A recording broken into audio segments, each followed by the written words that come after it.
बांग्लादेश में कट्टरपंथी संगठन जमात-ए इस्लामी और इसकी छात्र शाखा चतरा शिविर एक बार फिर देश की राजनीति में शक्ति प्रदर्शन के लिए तैयार है।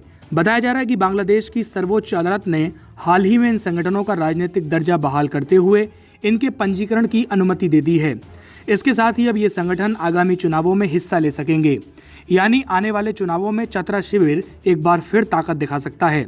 बता दें कि पूर्व प्रधानमंत्री शेख हसीना ने 2013 में जमात की कट्टरपंथी गतिविधियों को देखते हुए इस संगठन पर प्रतिबंध लगाया था। इन संगठनों के चुनाव लड़ने को बैन कर दिया गया था।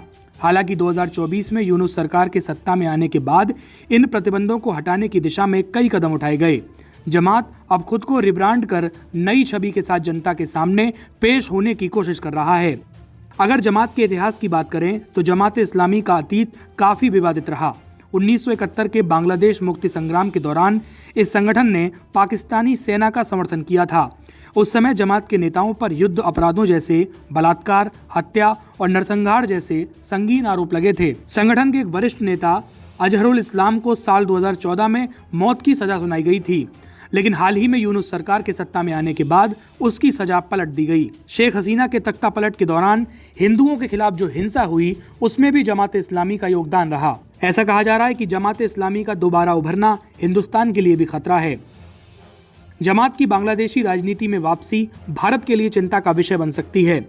शेख हसीना सरकार के दौरान भारत और बांग्लादेश के रिश्ते लगातार मजबूत हुए। भारत ने इस दौरान Sittwe port, Kaladan multi modal transit transport जैसे कई प्रोजेक्ट्स में निवेश किया, जो भारत की दक्षिण पूर्व एशिया तक कनेक्टिविटी को बढ़ाते हैं और रणनीतिक रूप से सिलीगुड़ी कॉरिडोर पर निर्भरता को कम करते हैं। यदि जमात की सत्ता में हिस्सेदारी बढ़ती है तो इन प्रोजेक्ट्स के लिए खतरा पैदा हो सकता है। रिपोर्ट के मुताबिक जमात दक्षिण एशिया में एक इस्लामिक नेटवर्क स्थापित करने की कोशिश में है, जिसका उद्देश्य इस्लामिक स्टेट की स्थापना है। बता दें कि यूनुस सरकार पर यह भी आरोप लग रहे हैं कि वो पाकिस्तान के साथ संबंधों को मजबूत करने की दिशा में काम कर रहे हैं। विश्लेषकों का मानना है कि ये रुख जमात के पाकिस्तान परस्ती की ओर बढ़ रहा है।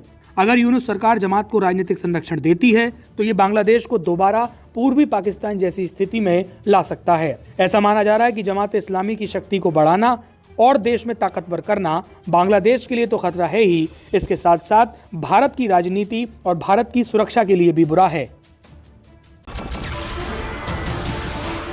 नमस्कार, मैं हूं मानक गुप्ता। अगर आपको हमारा ये वीडियो पसंद आया हो तो इसे लाइक और शेयर जरूर करें, और हाँ, हमें सब्सक्राइब और फॉलो करना ना भूलें ताकि आप देश और दुनिया की कोई खबर मिस ना करें।